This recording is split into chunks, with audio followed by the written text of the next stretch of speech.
পিয়ৰ টচৰ উকাৰ ইমানে ভাল কোৱালিটি এটা আহিছে, আপোনালোকে বহুতেই বিচাৰি আছিলে। আমাৰো এনেও ষ্টক শেষ হৈ গৈছিলে, কিন্তু আগৰ ষ্টক যি আহিছিলে তাতকৈও এইবাৰৰ ষ্টকৰ কোৱালিটি বহুত ভাল। বেছিভাগ ইয়াতে ব্লেক টচৰ ওপৰত আছে আৰু গল্ডেন টচৰ ওপৰত আমি এটা দীঘলকৈ থান বনাইছিলোঁ। এইটো প্ৰায় 10-12 মিটাৰৰ ৰেডি হৈছিলে, কিন্তু ইয়াতে এতিয়া মাত্ৰ 5 মিটাৰে আছে। ইয়াৰ কোৱালিটিও যিমানে ভাল, এই ব্লেক টচৰ থানকেইটাৰ কোৱালিটি বহুত ভাল। ইয়াতে অৱশ্যে দুটা ছাইজত আছে, ছাইজকেইটা মেনশ্যন আছে।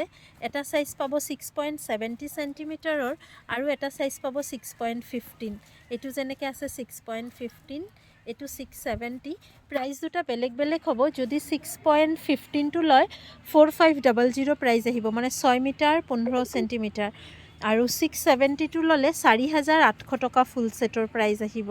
কোৱালিটি আপোনালোকে একদম ওচৰৰ পৰা চাব পাৰে, দূৰৰ পৰাও চাব পাৰে। একদম মানে বহুত ধুনীয়া কোৱালিটি আহিছে। একেবাৰে ব্লেকো নহয়, দেখিবলৈ একদম মুগাৰ নিচিনা লাগি আছে। আৰু এইখিনি আমি বোৱাই আছোঁ। বহুত অৰ্ডাৰ ইয়াৰ আমাৰ অলৰেডি আছে। যদি আপোনালোকৰো পচন্দ হয় এবাৰ চাব পাৰে আহি, বা অনলাইনতো ল'ব পাৰে। এইটো ক'ম যে আগতে যোনে যোনে লৈছে আমাৰ পৰা উকা, তাতকৈও এইবাৰৰ কোৱালিটি আৰু বহুত বেছি ভাল আহিছে। চুবলৈ কিবা এটা মানে ধুনীয়া লাগিছে। আপোনালোকৰ কেনেকুৱা লাগিছে? আপোনালোকেতো এতিয়া স্ক্ৰীণতো কোৱালিটি ধৰিবই পাৰে।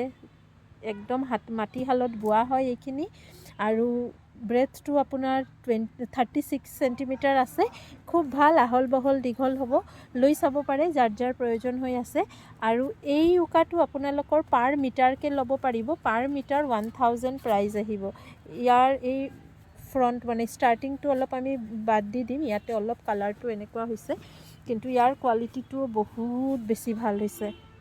আপোনালোকে আমাৰ দোকানত আহিও ল'ব পাৰিব আৰু অনলাইনতো বুকিং কৰিব পাৰে। আৰু এবাৰ কৈ দিওঁ, 6.15 যোনটো আছে এইটোৰ দাম আহিব 4500, আৰু 6.70 যোনটো আছে এইটো ছেটৰ দাম আহিব 4800। পিয়ৰ টচৰ উকাৰ একদম ভাল, মানে বেষ্ট কোৱালিটি বুলি ক'ব পাৰি।